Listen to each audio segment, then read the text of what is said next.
Pandeglang teh iya urang keur cicing di Pandeglang terek ngaji simkuring mah rek nyaritakeun asal usul Pandeglang. Di Pandeglang teh aya hiji jelema sakti mantraguna. Weh, moal aya tanding.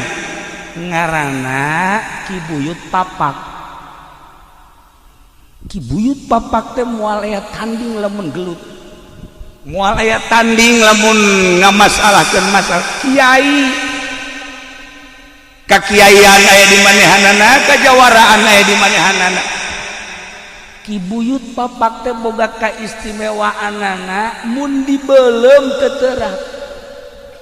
Heh, urang Pandeglang mana mantap Ki Jamal ulah sambarangan eta. Oke, beres acara urang beulem coba. Moal teurat lah. Moal pati-pati atunya nanti. Ya Allah, nah Ki Buyut Papak teh seorang manusia, orang Pandeglang saktina luar biasa. Kabelah dia na tanding masalah, tanding gelut, tanding segala rupa, boga kamonesan nyana leleukeunna nyieun gelang. Tapi nyieun geulangna lain cara zaman kiwari. Belum sanggeus tadi belum diketrokanana make leungeun. Yehe, urang Pandeglang mah tulas sambarang. Make leungeun di luhur batu. Eta sanggeus tadi belum ditakolan dibentukeun gelang. Dibentukeun gelang. Sanggeus tadi pek-prekan. Ternyata ieu teh horenganan kudu dikacaikeun. Batu nu eta kumanehanana disimpenna di hiji tempat ngaran tempatna eta di Kabayan Cikole. Ayalah kuari disebut Batu Ngamprak. Neangan tempat jangan nguluikeun lalakon. Aya di Cikolaken Cikole di naon kitu ngaranna Kabayan keneh ngan Kabayan Citaman. Aya cai di dinya mah dibeulem dibentukeun make leungeun dipek-pekan teu kuateun batuna maka disebut batu beulah. Kula mah asal ngadengin nu beulah muringkak bulu. Heuh maksudna terus mah dehem mana bae sia mah kolot-kolot. Tah kuari teh aya batu beulah di Citaman Kabayan Citaman. Masya Allah di dinyala dibentukeun rapih jadilah gelang. Maka nyieuna disebut pande mande gelangna gelang. Zaman harita langsung anjeunna lapor ka Syekh Maulana Hasanuddin diiring ku 5 jelema. Syekh Maulana Hasanuddin almarhum almaghfurlah kuddisa sirruh ya Allah ya Rabbi kaget. Seorang Pandeglang kampung anu luar biasa, bahkan lain sekedar kampung leuweung meleg-meleg bisa jijieun anu sakieu hebatna diterima dengan 12 tangan ku Syekh Maulana Hasanuddin. Sageus teh diterima teh meunang balik deui eta Buyut Papak teh diangkat jadi penasehat keraton. Jadi boga sejarah lain lalagaan, maka Pandeglang teh disebutna Panegelang. Lantaran zaman harita mah masih kena aya Belanda dilempengkeun Pandeglang. Sebab baheula Belanda mah loba Pandendas, pande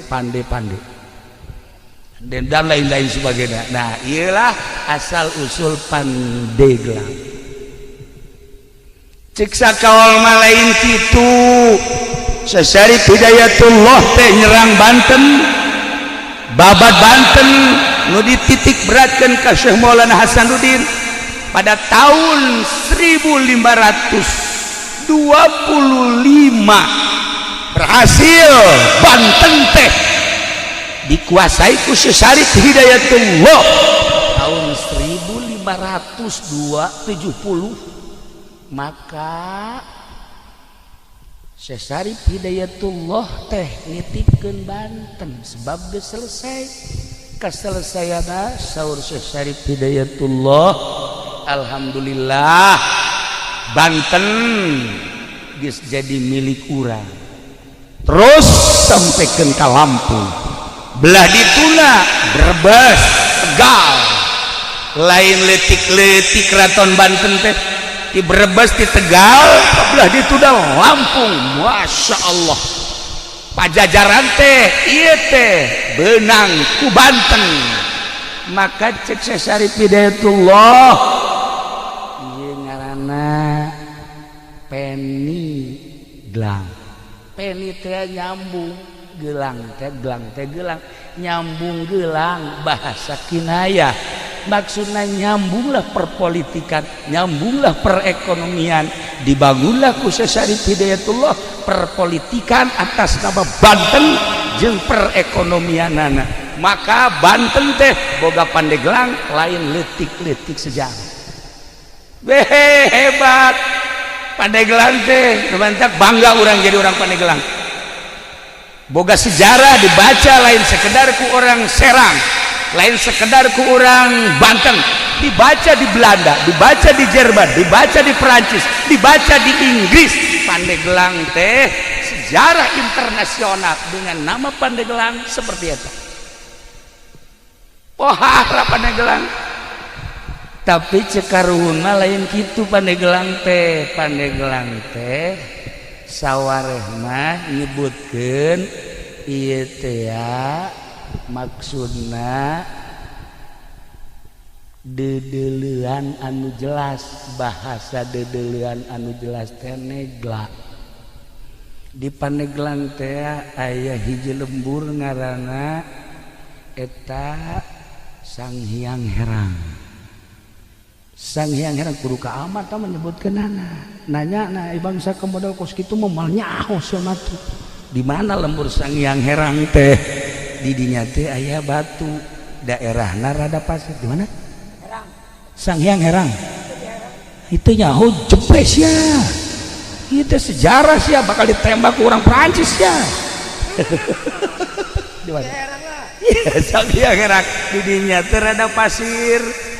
Didinya aya batu gede, batu teh diesian ku 4 jelema, juruna teh lamun urang kadinya negla katempo ke arah utara, ke arah barat, ke arah selatan, timur, maka disebutna negla. Siapa lamun hayang negla dedeleuan tah ka Sang Hyang Herang. Luar biasa. Maka kolot nyebutna tuh di Paneglaan. Mun hayang ngeuleuh ka mana-mana tuh Paneglaan. Nah eta teh bahasa karuhun. Sang Hyang Herangna bahasa karuhun, peninggalan karuhun. Haju bahasana ge tuh Paneglaan cekaruhun. Geus Paneglaan teh dilempengkeun jadi Pandeglang. Tilu sia mangajina. Masyaallah nyoret anu bener atuh. Tuh kan, iyalah Pandeglang, masya Allah. Iya sejarah lain sekadar dibaca di Indonesia, tapi dunia, masya Allah, masih kayaknya ya riwayat-riwayat tentang wajah tasmiyah Pandeglang. Cuman nu dua deui dianggap dhaif, nu tilu eta mah mu'tamad. Ente coba ke perpustakaan Belanda bakal aya. Mun kukura dibacakeun bahasa Belandana ente kaget. Aya bahasa Inggrisnya pasti kaget. Moal aja aing bahasa Inggris teh nu nyaho mah ngan I love you doang. Iyalah Pandeglang. Eta sakadar wajah tasmiyah istimewa. Eta buyut papak teh hirup di keraton jadi penasehat Syekh Maulana Hasanuddin saat nu leuwih hebat deui di Pandeglang teh aya hiji kiai ngaranna Dasim. lamun di anyar eta teh ngaranna jasim. Baheula teh anyar teh lain anyar, eta teh sudi mampir. Baheula teh disebutna anyar teh sudi mampir. Ketika Herman Danles ngebangun jalan disebut anyar Panarukan, setelah selesai jalan urang dinya teh nyebutna anyar jalan anyar buatan Danles. Nah ieu teh katelah bae korenganan eta teh bahasa anyar teh di zaman Danles. Jadi kuari kasebut teh anyar. Cek sakaoma lain kitu, aya hiji jelema ngaranna Kiai Jasim. Kiai Jasim teh menguasai ilmu zahir batin. Gaweana ngan sakadar ngalalauk ka laut. Boga guru mursyid. Sageusna meniti dengan sulukna, jadilah manehana seorang manusia nu berderajat. Hiji titip guru mursyidna ngan sakieu hiji doang cek guru mursyidna, jelema nu mere moal kudu susah sakitu. Jelema nu mere moal kudu susah tancepkeun ka jero hate, tanamkan di jero hate, lakeun di jero hate, jeung kudu daek bura beres salila hirup sebab ieu dunia teh bakal ditinggalkeun. Geus lamun ku urang dibikeunan engke bakal kapagih jaga di akhirat. Nya cak guru na teh jelema anu mere moal jadi susah, moal susah ku mere. Akhirna manehanana ibadah di anyar, keur carita anyar heula. Ibadahna nya nama lain sekedar di darat. Di mana-mana beres ngaji ka laut. Di laut jangkar dikahandapkeun, mancing ongkoh, ngajarin ongkoh, tapi sholat ge di luhur parahu terus bae. Jasim luar biasa. Lamun urang nyaritakeun sholat di parahu aya nu masantren mah cara urang kieu teu kaget aya modal ieu. Endek kumaha coba sholat di parahu ayo. Ya di darat ge carang. Ngomong di parahu. Nah iya di parahu ge salat bae. Ya Allah ya Rabbi, mancing dengan sakadar zahirna we hungkul, mancing rek meunang rek henteu ngan lamun bener-bener teu meunang di akhirnya ngadoa, ya Allah ya Rabbi, ulah datang ka abdi poos ieu balik teh hiji dua mah bere ya abdi jasana jang abdi jang fakir miskin lauk nonjol sorangan. Mancing merek menang rek henteu sebabnya nana salat di luhur parahu. Tapi rek balik lauk nu mana bae hayang diala, hayang dibawa. Sebab lauk eta kan boga aambeula. Saha ieu nu mancing, saha ieu nu di luhur parahu, pasti ieu aing teh digunakeun mangpaat. Disodakohkeun, didahar ku balerea, haju dipake ibadah, lauk ge hayangin. Kula kamari mancing jeung ieu ya beneran ieu mah alal hak mancing, masya Allah barang mancing mulung gede sageus meunang suraknya ragag deui lauk emas anu kira-kira 5 kilo teh ragag deui nya kieu bae nanya ka kaula kieu kok ragag deui atuh lauk teh boga aambean tolol atuh nyahoun nya nage. Aduh, kesambarangan lauk teh waliullah mah lamun mancing lauk rabang solihin lamun ka laut lauk teh hayang dibawa. Ai si ieu mah lauk nu geus aya ge gocok indih. Ya Allah ya Rabbi kunaas-naas teh ngirup ngaji. Sholawat atuh maca sholawat. Tak ilang karena Jasim. Satu ketika di Jasim asal maghrib memeh maghrib keluar dina laut maksudna geussan mancingna sebabnya jadi imam maghrib. Satu ketika ieu aya angin henteu bisa mendarat di laut bae. Masya Allah Gusti abdi teh imam di masjid teh di darat teh lamun eueuh abdi meureun jelema teh paburia ya Allah ya Rabb sementara angin terus niup teu bisa mendarat. Terserah Gusti abdi mah sebab abdi mah ieu teh diparentah ku Gusti kamodelanana Ki Jasim di masjid ngimaman aya di laut aya. Urang bisa kitu nyandung urang. Geus ya pokona mah moal kanyahoan ku nu kolot, di nu kolot aya di nu gora terus. Haja Agus ka kula menta jampena kae heula Gus. Tenang heula nu kos kitu mau malah diturunkeun. Tuh ya ieu Jasim. Luar biasa Jasim, Masya Allah.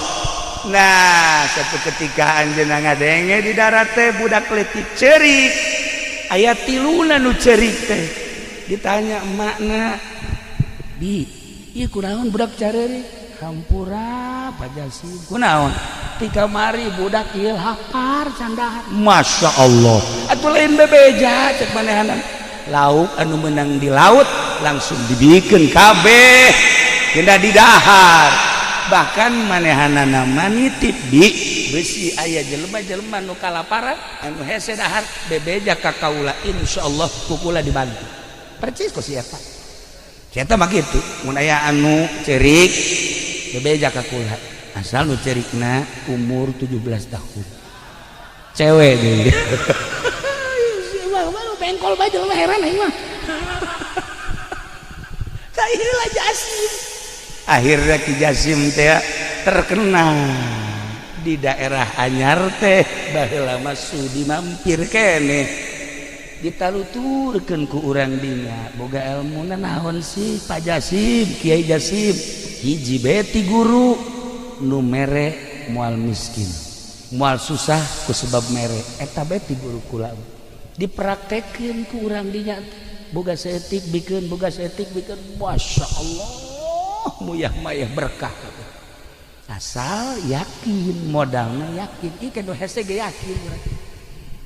ge yakin oh lu udah menceritakeun keyakinan hesena lain lalaga datang ka segede kieu urang can boga keyakinan keneh bae sebab lamun hudang peuting culak cileuk bae beusi ayam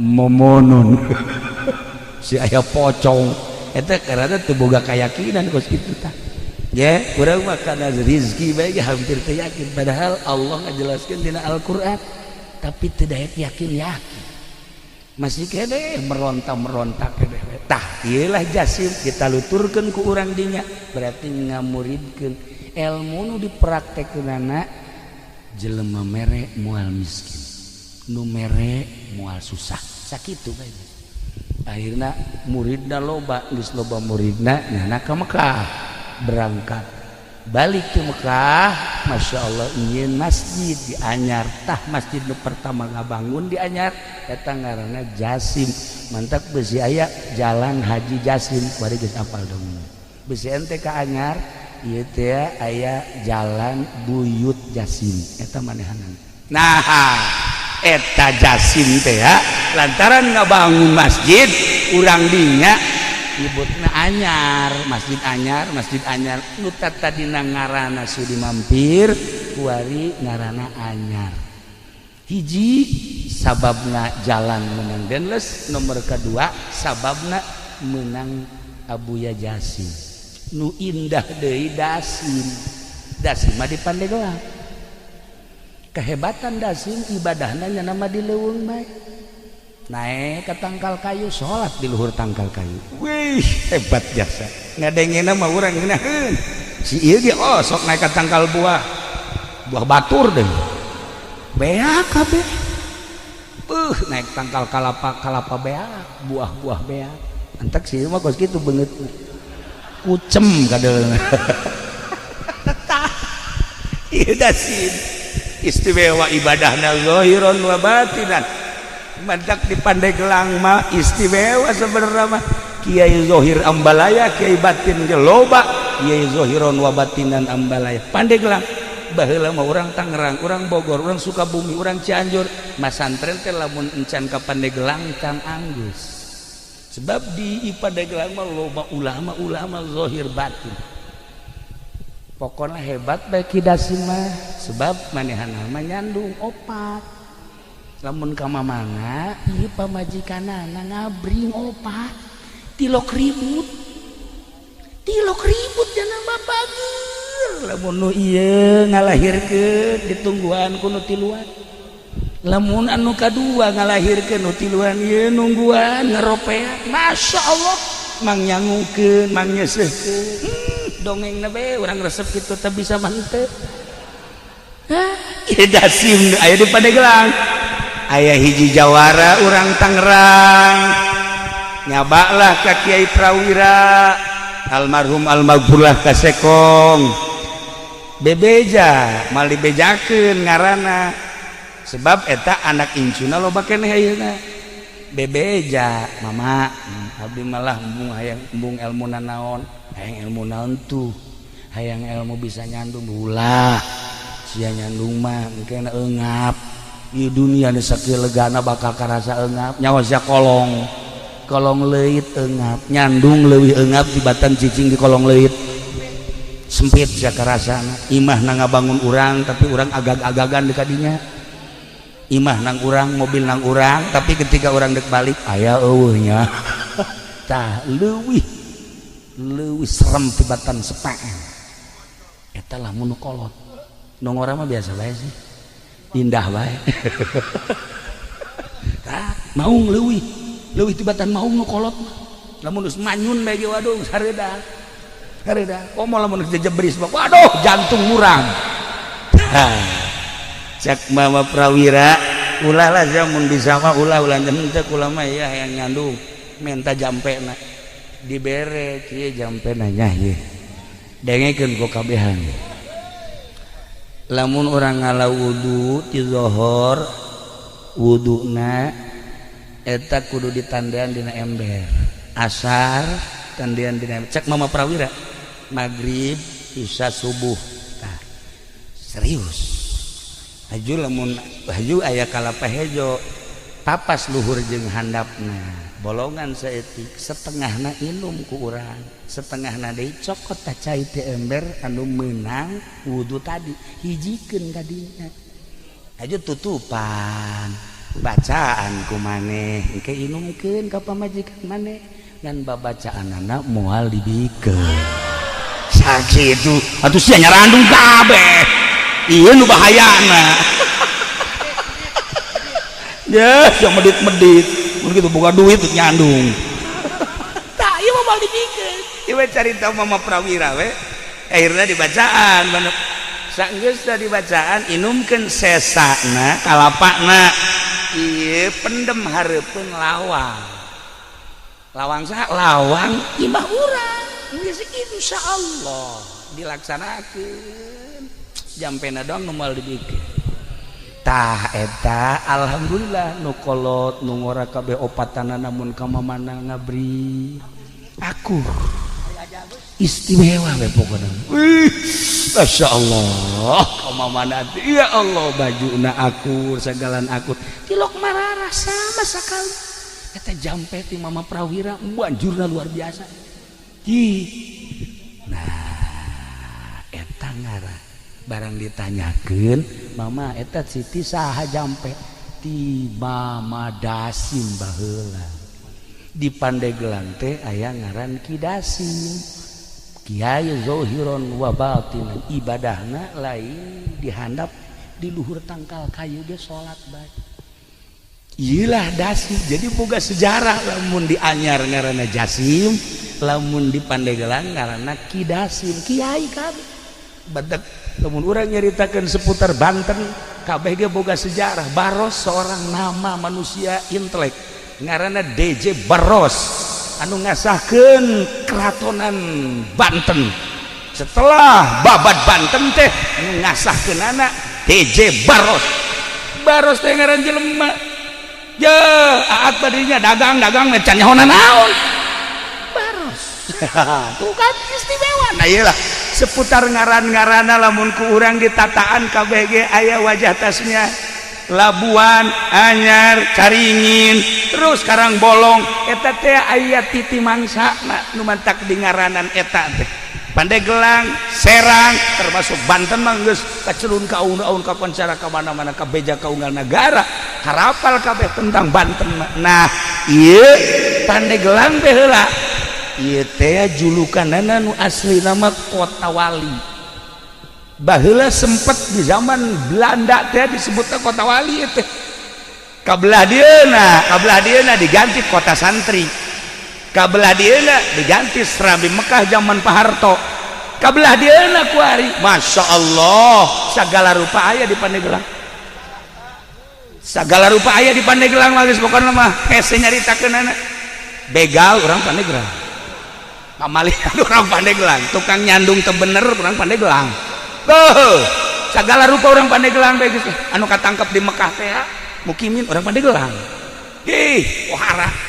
Tapi ulahna leuh kituna sejarah kiai-kiai jebolan Pandeglang, masya Allah.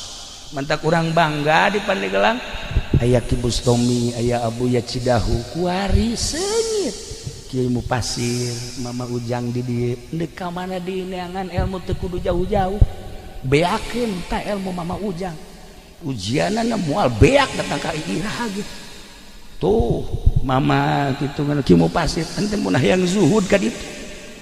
Kalau orang ka ditu belajar kayak itu, ulah dahar, ulah nginumna saeutik bae. Si sapoe kuat, 2 poe, 4, 3 poe geus kieu bae tah. Iya, mabok zuhud cenah. Ya Allah ya Rabbi. Udah gua tinggal banggana bae ngadenge. Masya Allah kuat amat, si itu hebat amat, kiai anu hebat amat.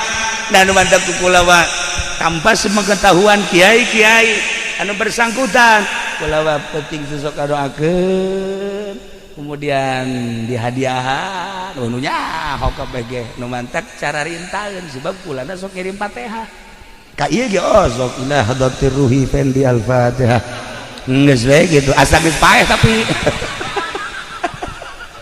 gitulah para jamaah kaum muslimin wal muslimat rahimakumullah. Keistimewaan kidasim teh lain sakadar nyandung tetapi nyana horenganan seorang bengkong nu mantap di Pandeglang mah ilmu bengkong teh aya loba tuh pengkong lamun di Garut bengkong lamun di urang pengkong lamun ieu mah pengkor beda sautak-sautik lah.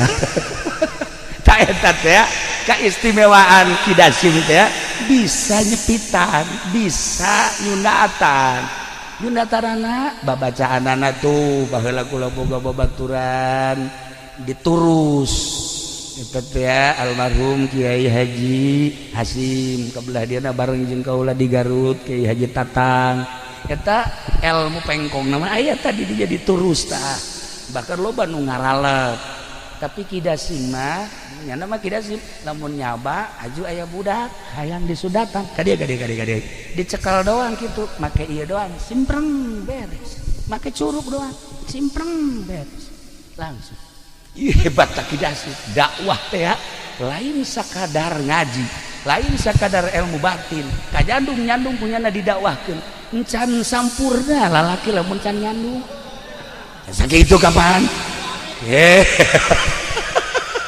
gitu kan asal bisa jampena lamun teu bisa jampena ya ulah daripada haji urang agag-agagan balik ke mana ya aing balik ke mana ya aing imah nangieun nyana isare di Sisamling tempat eta teh beres tah ieu kidasim teh pandai nyundatan haji nyundatanana mun keur teu mawa alat cukup make curug pecet ya Allah ya Rabb pernah sih ge nyundatan di talian manya nyundatan di talian beres nyundatan bentak teu bentak kieu salah nyundatan tah bawa ke Sunan Rohmat teh belajar nyundatan di Kiai Ali Murtado balik ka dieu langsung dipraktekkeun ku manehanana pohoan nya teu bebeja sakumaha simpreng mah beak kabeh atuh para raeh jeureum berangkat deui nya ka Mekah ka ditu bebeja ka guruna mama kunaon dia kukula mah disudatan para raeh kabeh jelema emang sakumaha nyundatan atuh beak kabeh ya atuh manajang pamajikanana sesakeun saeutik atuh tah dipraktekeun tah ieu Sunan Rahmat Godog etalah anu pertama meraktekeun nyundatan yakni bengkong hasil daripada belajar ti Kiai Ali Murtado Mekah. Nah dia dilanjutkan ku kidasim Jadi Ki Dasim teh boga sejarah hiji ibadahna lain bae di masjid, lain di musola, di luhur tangkal kayu ge terus bae ibadah. Nomor kedua pamajikanana opat tilok ribut. Nomor katiluna bisa nyundatanana tilok ceurik budak teh jeung tilok getihan. Cukup simpreng beres. Ya Allah, mun ditolaalan teh kakaraket tolak budak geus beres. Sudah kakaraket tolak beres. Kehebatan Ki Dasim. Ya Allah ya Rabbi, luar biasa. Pandeglang teh boga sejarah istimewa.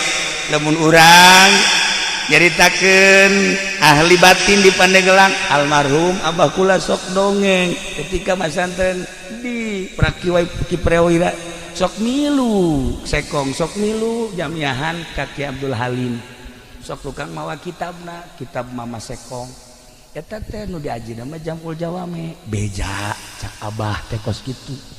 Jadi berarti lain sambarangan. Tah Ki Abdul Halim emang kumaha? Ki Abdul Halim mah teu kukubah ngan sakadar hebat mamanehanana pernah satu ketika nyana lempang di jalan kereta tasbehna murag di jalan kereta eta kereta nguik-nguik kan teu bisa maju aya tasbehna mah wih eta masinis kaget ih aya naon ieu teu bisa maju barang ditempo aya tasbeh sieun kabeh nyekel tasbeh eta sieun nyekel tasbeh eta barang ditingali nuanieun ieu tasbeh tadi nu liwat mah Kiai Abdul Halim kadinya teh digerokeun bae ya ki oh bener cenah terus bae ditinggali heuh ieu tasbeh kula dicokot kareta maju deui coba tasbeh sia coba aya nyaho ya Allah ya Rabbi da ieu para jamaah kaum muslimin wal muslimat rahimakumullah kita rek nyaritakeun ngaji sim kuring mah lantaran izin ka kiai-kiai di dieu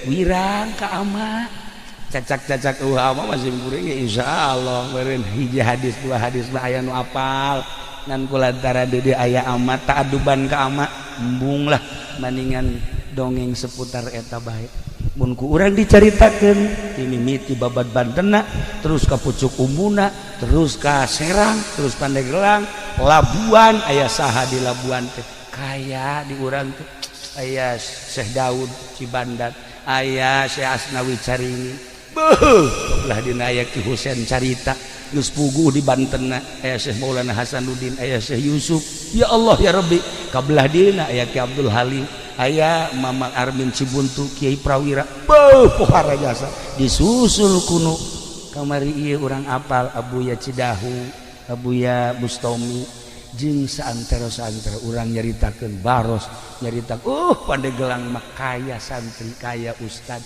kaya beunghar kiai Zohir jeung Kiai Batik teu kudu ka mana ngaji teh cukup di Pandeglang bae teangan lagi kiai anu berpolitik aya kiai nu tasawuf aya kiai anu macam-macam ente dek teangan kiai teu kudu ka Jawa Tengah Jawa Timur cukup dek belajar politik aya di Pandeglang Banten dek belajar ekonomi kiai anu dagang ambal ayah geus teh nyaho kalel kidul haram halal geus teh kiai eta teh ambal ayah bari tah masa kiai boga showroom HP showroom mobil pada teh urusan jeung bang ai bang teh lamun ku urang dibaca kitab dakepan mengandung riba di ditu da teh urang mencari teh ah moal dibacakeun izin ka ama nang dijelasna mah seperti eta eueuh masalah eta teh seni variasi. Jadi di Pandeglang teh kiai anu tasawuf loba, kiai anu zohir bae loba, kiai anu zohir batin ambalaya, kiai anu berpolitik loba, kiai anu berekonomi loba, kiai anu berbudaya ge ambalaya. Teu kudu neangan ka mana. Tapi ketika aya seorang habib ahli batin nyaba ka Banten kuari, nyaba ka Pandeglang pernah neteskeun cai mata. Sebab naon? Sebab nyana bisa ngobrol jeung laut. Ketika nyana ngobrol jeung cai laut ceurik nyana. Sebab ieu laut teu katahan deuk naik ka dieu. Gunung Karang hampir-hampir cak habib ahli batin. Nu kukula kuari karandapan habib teh hiji Habib Lutfi, dua Habib Umar, tilu Habib Japat, Habib Sehan, eta bangsa Habib-habib nu waduh aredan. Edan Allah dari sieu mah edan jahe kolot-kolot geus tahu diri mah tuh. Masya Allah. Itu beda jauh tuh. Orang ngobrol seetik ke mana apalin. Hati orang ketebakeun. Masya Allah kadang muringkak bulu urang. Tapi aya satu kebanggaan. Masya Allah indah jasa urang mun kapanggih jeung Habib nu model kos kitu. Ngarasa handap diri urang ketika urang amprok jeung Habib begitu. Para jamaah kaum muslimin wal muslimat rahimakumullah. Iyalah cerita seputar Pandeglang, seputar Kiai. Ingat di Pandeglang aya 2 hiji dasim di daerah dia, 2 jasim di daerah anyar. Ilmu anu terus kabelah dieuna dimuridkeun ialah ilmu ti Syekh Mansuruddin Cikadueun anu baheula nyekel satoriah salah sahiji anu muncul kabelah dieuna Rifaiyah kabelah dieuna Qadiriyah wan Naqsabandiyah. Geus lamun jelema nyekelan kos kitu insyaallah moal daekeun ngadahar duit ti pamarentah. Beuteung teh dijaga besi pentingna teu bisa tahajud sebab urang ngadahar duit ti pamarentah ulah loba ti bupati baheulanan. Pentingna hudang mah hudang tapi ieu kekereucuman teu bisa pas gitu. Eta hese tadek dobatanana kos kitu teh ieu mah urang ngobrol pada santrina bae. Supaya orang ulah daek ngadahar duit bupati aya leutik mah. Tuh kan zaman katara ku aing hayang kan ja. Doh mantak ieu kadaleuna eueuh sinaran eta leleb teuing. Itulah para jamaah kaum muslimin wal muslimat rahimakumullah. Moal dilanjutkeun cerita-cerita selanjutnya jeung ngajina ge. Geus teu kudu make hadis jeung Al-Qur'an, cukup cerita seputar Pandeglang. Jang cecekelan urang besi aya nu can apal wajah tasmiyah titi mangsa tentang Pandeglang. Jeung aya 2 kiai cikal bakal anu istimewa selain daripada ti Kesultanan Banten horenganan aya. Ngan ingat ieu keturunan-keturunan Banten nu baheula mun asli ditembak baheula ku Belanda. Sebab jelema nu asli keturunan Banten teh boga ruhul jihad anu tinggi. Anti Belanda nanti nampak dicatat dina sejarah kiai anu anti Belanda nyawa taruhanana. Nah ngantak nu arasli teh ka kampung henteu nyebutkeun keturunan Banten, teu nyebutkeun keturunan Cirebon. Sebab lamun kanyahoan zaman Belanda tembak dibuih seret maka dilanjutlah ku anu bangsa rada semis masalah nu asli ge aya ngan nu bodoh maksudna zaman Belanda lamun nu pinter keturunan nu asli tembak tapi lamun keturunan asli bodoh masalah. Sebab naon moal aya jihadan sebab jihad ge moal didarajekeun nu hebat eta kan jelema na keturunanna istimewa kemudian ruhul jihadna pasti tinggi pinter ngomong sakecap dua kecap ditaluturkeun ku jelema perang teh ya. Ieu teh kumaha pemimpin. Urang lamun nyaritakeun baheula masyaallah Ki Ahmad Khatib terus ka belah ditu da sejarah-sejarah Banten. Urang teh tergugah hati. Terus di Banten mah moal eureun. Kuari teh kuari Belanda teh nu paling ditingali sa Indonesia hanya 3. 1 Banten, nomor kedua Makassar, nomor katilu Madura. 3 daerah eta mah geus bae orang Belanda per detik ieu masih kena naliti. Banten, Makassar, Madura. 3 eta mah geus lain lalagaan geus. Masya Allah. Sebab lawan aya andil orang Makassar di Banten. Aya andil orang Banten di Makassar. Aya andil orang Banten di Madura. Aya andil orang Jawa Timur bukan Madura Jawa Timur di Banten. Nu 3 eta mah persatuanana luar biasa. Nu mantak menang ge babat Banten dibantulah ku orang-orang tersebut. Maka sampai ayeuna orang-orang Belanda, Inggris, Prancis neliti saha nu bergerak di Banten. Siapa orangnya? Saha nu bergerak di Jawa Timur? Siapa orangnya? Saha nu bergerak di Makassar? Saha jelemana? Sampai ayeuna masih keneh diteliti keneh bae. Itulah para jamaah kaum muslimin wal muslimat rahimakumullah. Sim kuring ngarasa bingah biasanya baka dieu ngarah-rah ieu kalau surur ka rencangan sim kuring ieu teh ku sebab Kiai Haji Jamal sok datang dari itu malam Salasa ngobrol-obrol di ditu teh ai pas ka dieu kula mikiran eta si lamun balik sedeket eureun ngaji teh jam 12 atau jam 1 eta mun balik ka dieu jam sabaraha eta di Jamal eta moal bisa sosonoan meureun malam Salasa mah nya tah ieu lah para jamaah jadi artinya jadi akrab lah teu aya jarak antara simkuring jeung Ki Jamal Kiai Asep baheula rakana kan nya geus ngiring ka Baghdad ka mana alhamdulillah lumantak hubungan Cilongok jeung Solok Jengkol ieu ge Solok Jengkol ge aya catetanana nu mantak disebut Solok Jengkol teh aya wajah tasmiahan pohoan tadi teu kabahas tapi geus penting teu kudu aya kunaon nu mantak disebut ieu kampung Solok Jengkol aya lah ya para jamaah kaum muslimin wal muslimat rahimakumullah perkampung-perkampungna